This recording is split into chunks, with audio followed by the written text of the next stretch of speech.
नमस्कार। संस्कृत व्याकरण में कक्षा 7 के लिए आज मैं पुरुष, वचन और लिंग के प्रयोग का विषय लेकर आपके सामने उपस्थित हूँ।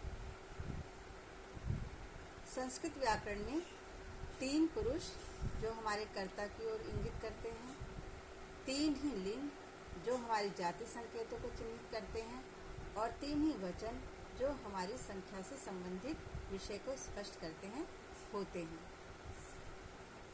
संस्कृत में क्रिया यानी मूल धातु का जो रूप होगा वही कर्ता का भी होगा, अर्थात कर्ता और क्रिया तथा वचन समान रूप से ही व्यवहारित होंगे। यदि कर्ता एक वचन है तो क्रिया यानी धातु तथा लिंग ये भी एक वचन के अनुसार ही प्रयोग होंगे। यदि कर्ता द्विवचन है तो धातु यानी क्रिया और वचन द्विवचन होंगे। इसी प्रकार यदि हमारा कर्ता बहुवचन में होगा तो क्रिया भी बहुवचन में ही प्रयोग की जाएगी। निम्नलिखित तालिका के द्वारा मैं आपको हमारा वचन, कर्ता, क्रिया इन सब के बारे में स्पष्ट करती हूँ। ये हमने एक टेबल बनाई है। यहाँ मैंने लिखा है पुरुष, जैसा कि आप सब जानते हैं, पहले भी बता चुकी हूँ। पुरुष संस्कृत में 3 होते हैं, प्रथम पुरुष, मध्यम पुरुष और उत्तम पुरुष। वचन भी हमारे 3 हैं, एक वचन, द्विवचन, बहुवचन। प्रथम पुरुष कौन होता है? प्रथम पुरुष कहते हैं अन्य पुरुष को, यानी जिसके साथ कर्ता का सीधे सीधे संपर्क नहीं होता है, किसी तीसरे के बारे में बात करते हैं, उसे प्रथम पुरुष कहते हैं। इसमें पुल्लिंग, स्त्रीलिंग और नपुंसकलिंग तीनों में अलग अलग ही कर्ता और क्रिया का रूप होता है। मध्यम पुरुष होता है, जब मैं आपसे सीधे बात करूंगी तो आप मुझे सुन रहे हैं, तो जो सुनने वाला है वो क्या कहलाएगा? मध्यम पुरुष। उत्तम पुरुष मैं स्वयं यानी कि कर्ता यानी बोलने वाला, जो वक्ता है वो उत्तम पुरुष कहलाएगा। पहले प्रथम पुरुष पे आते हैं। प्रथम पुरुष के पुल्लिंग में जो हमारा कर्ता है, एक वचन में कर्ता के लिए क्या इस्तेमाल होता है? सह। सह माने वह एक, किसी एक व्यक्ति के लिए हम सह का प्रयोग करते हैं। द्विवचन में कर्ता 2 यानी 2 व्यक्तियों के लिए क्या इस्तेमाल होता है? तौ। तौ माने वे 2। बहुवचन में ते माने वे सब। पुल्लिंग में सह वह, तौ वे 2, ते वे सब। स्त्रीलिंग में प्रथम पुरुष के लिए एक के लिए क्या इस्तेमाल होगा? सा।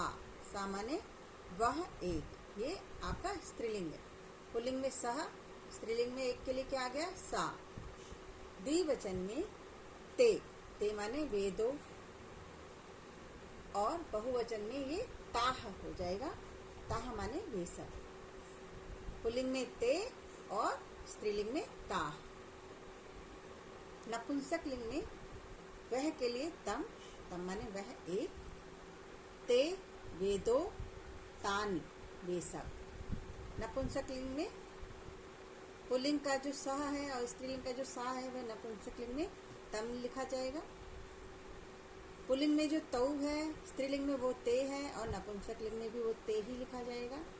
इसी प्रकार बहुवचन में जो कर्ता ते है, स्त्रीलिंग में वो ताह हो जाएगा और पुल्लिंग में नपुंसक लिंग में तान। तो ये हमारा जो प्रथम पुरुष का रूप है वो स्त्रीलिंग, पुल्लिंग और नपुंसक लिंग में अलग अलग कर्ता रहेंगे। मध्यम पुरुष में केवल स्त्रीलिंग और पुल्लिंग होता है, नपुंसक लिंग नहीं होता है। और एक चीज और ध्यान देने वाली बात है, जो हमारा कर्ता है, करने वाला है, वो हमारा स्त्रीलिंग में और पुल्लिंग में समान ही शब्द रूप इस्तेमाल होगा उनके लिए।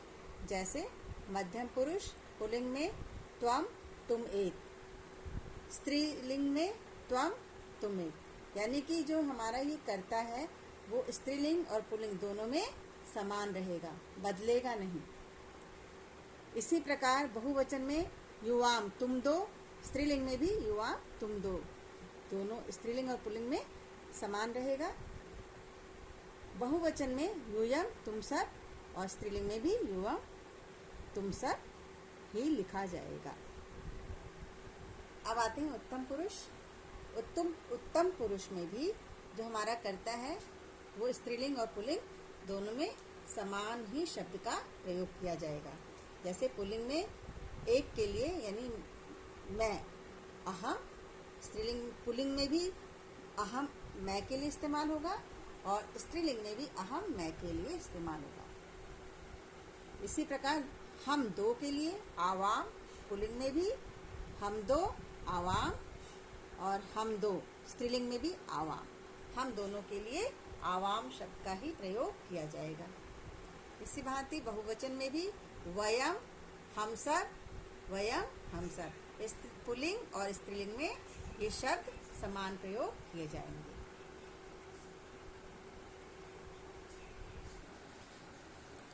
अभी हमने देखा लिंग के अनुसार कर्ता और क्रिया किस प्रकार लिखे जाते हैं। इस प्रकार कर्ता और क्रिया के सहयोग से वाक्यों का निर्माण होता है। जैसा कि हम जानते हैं कि क्रिया का ही मूल रूप धातु है, अतः वाक्य बनाने के लिए क्रिया यानी धातु रूपों का प्रयोग कर्ता के कालानुसार किया जाता है, यानी समय को देखते हुए किया जाता है। नीचे वर्ग तालिका के माध्यम से समझाने का प्रयास करती हूँ। ये हमारी वर्ग तालिका में है। क्रिया, यहाँ मैंने अस धातु ली है, इसका अर्थ होता है होना। ये हमारा पुरुष, ये हमारे एक वचन, द्विवचन और बहुवचन। प्रथम पुरुष पुल्लिंग में ये हमारा पुरुष है, पुरुष, ये प्रथम पुरुष, ये मध्यम पुरुष और उत्तम पुरुष। मैं ये आपको बता रही थी, प्रथम पुरुष पुल्लिंग में जो हमारी क्रिया इस्तेमाल होगी वो क्या होगी, अस्ति। द्विवचन में क्या होगा, स्तः, और बहुवचन में क्रिया संति रहेगी। अस्ति माने है, एक है, एक के लिए, स्तः माने दो हैं और संति माने अनेक है। स्त्रीलिंग में भी आप क्रिया शब्द समान रहेंगे, कोई परिवर्तन क्रिया शब्दों में नहीं होगा। स्त्रीलिंग में भी अस्ति, नपुंसकलिंग में भी अस्ति, द्विवचन में स्तः स्तः और संति संति। मध्यम पुरुष में अस्ति की जगह क्या हो जाएगा, असि, एक वचन में, स्थः द्विवचन में और स्थ बहुवचन।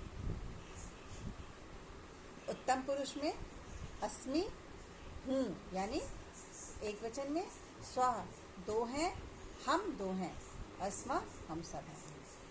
मध्यम पुरुष में बताया था मैंने, असि तुम हो, स्था तुम दो हो, स्था तुम सब हो। इसी प्रकार हम स्त्रीलिंग में भी इन्हीं शब्दों का प्रयोग करेंगे। नपुंसक लिंग में नहीं होता है क्रिया शब्द, ठीक है। अब उत्तम पुरुष में अस्मि मैं हूँ, स्वः हम दो हैं, स्म हम सब हैं, और स्त्रीलिंग में भी इन्हीं शब्दों का इस्तेमाल होता है, कोई अलग से शब्द इस्तेमाल नहीं होते। नपुंसक लिंग इसमें भी नहीं होता है। तो अभी हमने इसको समझ लिया। अब यहाँ पर मैंने कुछ वाक्य लिखे हैं, हम वाक्य कैसे बनाएंगे संस्कृत में यहाँ देखते हैं। वह खाता है, वह हमारा कर्ता हो गया, खाता है हमारी क्रिया है, ठीक है। तो क्या होगा, वह को क्या लिखेंगे, सह खादति, खाद हमारी क्रिया है, ती हमारा इसमें प्रत्यय लग गया, तो खादति वह खाता है। तुम खाती हो, तुम खादसी, असी आ गया यहाँ पे। मैं खाती हूँ, अहम खादामी, आमी आ गया यहाँ पे। तुम खाती हो, त्वम खादसी, मैं खाती हूँ, अहम खादामि। वे दो जाते हैं, वे दो को क्या बोलेंगे? तौ गच्छतः। वे दो जाते हैं। तुम दो जाते हो, तुम दो को युवां गच्छतः। ये विसर्ग है हमारा, ध्यान दीजिएगा। हम दो जाते हैं, हम दो को क्या बोलेंगे? आवाम गच्छावः। विसर्ग है यहाँ पर। वे सब पढ़ते हैं, वे सब को क्या बोलेंगे? ते पठन्ति। अंति आ गया यहाँ पर। ते पठन्ति, वे सब पढ़ते हैं। तुम सब पढ़ते हो, पढ़ते, पढ़ते हो। यूयं पठत्, हम सब पढ़ते हैं। वयं पठामः। ये मैंने अनुवाद करके यहाँ दिखाया है। आप भी इसी तरह से कुछ वाक्यों को लेंगे, निर्माण करेंगे वाक्यों का, और उसको संस्कृत में ट्रांसलेट करेंगे, यानी अनुवाद करेंगे, और इस तरह से संस्कृत सीखने का अभ्यास करेंगे। अभी मैंने जो पाठ आपको पढ़ाया उस विषय से संबंधित यहाँ मैंने कुछ अभ्यास प्रश्न लिखे हैं। इन प्रश्नों को आप अपनी कॉपी में लिखेंगे, इनके उत्तर लिखेंगे और घर पर पढ़ेंगे। संस्कृत में लिंग, वचन और पुरुष कितने हैं? पहला प्रश्न क्या है? संस्कृत में कितने लिंग, वचन और पुरुष हैं? दूसरा प्रश्न, निम्नलिखित वाक्यों का संस्कृत में अनुवाद कीजिए। यहाँ मैंने कुछ वाक्य दे रखे हैं हिंदी में, इन्हें आप संस्कृत में लिखेंगे। वे सब नाचते हैं, पहला वाक्य है, संस्कृत लिखेंगे इसकी।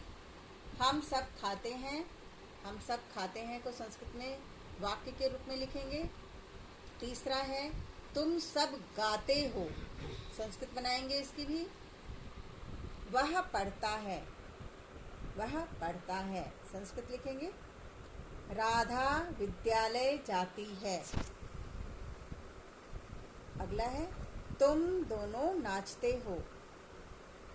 इसके बाद, वे दोनों खेलते हैं। फिर है, हम दोनों खेलते हैं। अगला है, तुम गाते हो, और अंत में मैं हंसती हूँ। इन सब वाक्यों का संस्कृत अनुवाद करेंगे कॉपी में, और अपनी तरफ से भी आप कुछ नवीन वाक्यों का निर्माण करके संस्कृत में उसको अनुदित कर सकते हो, अनुवादित कर सकते हो। इसके साथ ही यह पाठ हमारा यहाँ समाप्त होता है। विद्यालय खुलने पर मिलते हैं हम सब, तब तक के लिए नमस्कार।